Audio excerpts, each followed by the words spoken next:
Representative Engel, thank you so much for being on the program. Thank you, Luke. My pleasure.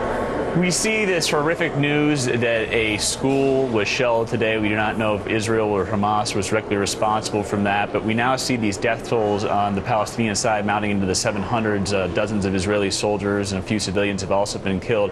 This all stems from 3 Israeli teenagers getting kidnapped, and it shows no sign of ending. What is to be made out of all of this, and where is an end game here, Congressman, from where we started, 3 Israeli teenagers getting kidnapped, to all this death and devastation? Well, you know, about a week ago, Egypt tried to broker what it called a ceasefire. Israel accepted the ceasefire, and Hamas did not. You know, you can't have it both ways. If you don't accept an unconditional ceasefire, and then your people are killed, well, I think you're partially to blame. And so this is a horrific thing. War is always horrific. It's not a pretty picture. But I think that Hamas for years has been using its people as human shields, building its bomb factories and its missile launches and heavily civilian population.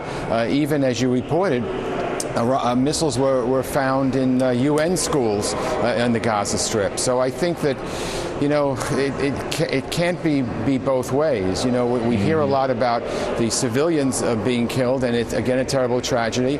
But even more civilians are being killed every day in Syria, and we don't hear about that at all. It's only when Israel tries to defend itself against rocket attacks coming in for the past several years, virtually every day, being fired at its citizens, at its civilians. Israel finally said enough is enough. In terms of moving, though, towards a peaceful solution, obviously Hamas is very distrustful of the new regime in Egypt, hence why they do not want to engage in this sort of a ceasefire brokered by there. But I would push a point, though, to ask you, Hamas was sort of on their last legs politically. They looked towards the military intervention to try and sort of gain civilian support for their actions. They do receive that support, interestingly enough, from the West Bank, the more moderate area.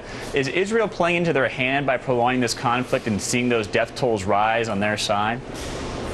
Look, I personally am for a two-state solution for the Israeli-Palestinian conflict. 2 states side by side, a Palestinian Arab state, an Israeli Jewish state, living in peace and harmony. The problem is Israel doesn't have a war with the Palestinian people. It has a war with Hamas, which is a terrorist group. Right. It won't recognize Israel's right to exist. It says that Israel is not a legitimate nation. It wants to push Israel into the sea.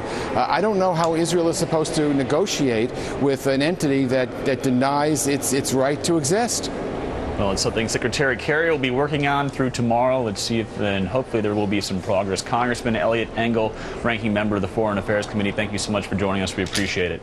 Thank you.